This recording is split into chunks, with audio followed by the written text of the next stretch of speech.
Évangile de Jésus-Christ selon saint Matthieu, chapitre 12, versets 13 à 18.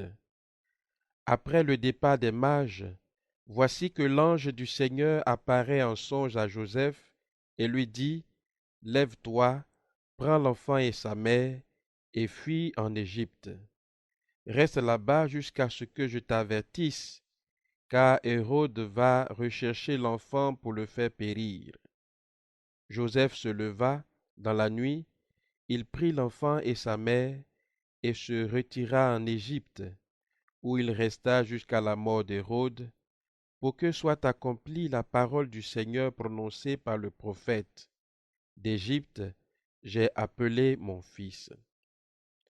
Alors Hérode, voyant que les mages s'étaient moqués de lui, entra dans une violente fureur.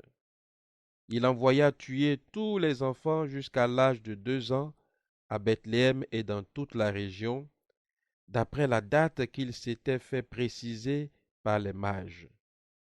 Alors fut accomplie la parole prononcée par le prophète Jérémie: un cri s'élève dans Rama, pleurs et longues plaintes. C'est Rachel qui pleure ses enfants et ne veut pas être consolée, car ils ne sont plus. Bonjour frères et sœurs. Aujourd'hui 28 décembre, 4e jour dans l'octave de Noël, nous commémorons les saints innocents. Ces nombreux enfants, âgés de 0 à 2 ans, qu'Hérode a fait tuer à Bethléem et dans toute la région environnante. Ce fut un des crimes des plus abominables contre l'humanité. Toute une génération d'enfants massacrés par l'orgueil et l'avidité d'un seul individu ou d'une minorité. La vie humaine est détruite à cause de l'éphémère pouvoir politique, le mensonge et la fausseté.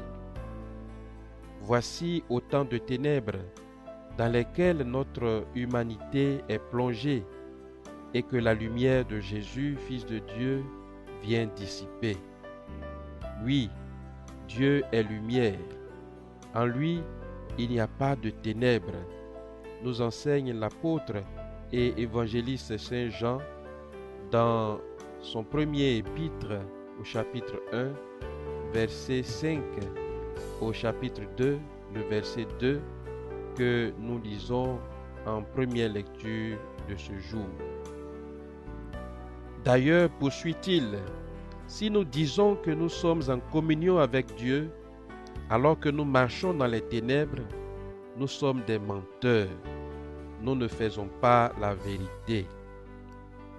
Frères et sœurs, bien souvent nous parlons de justice, de réconciliation et de paix, alors que nos cœurs entretiennent continuellement la haine et le mépris, et nous ne faisons rien de sincère pour correspondre à nos engagements publics.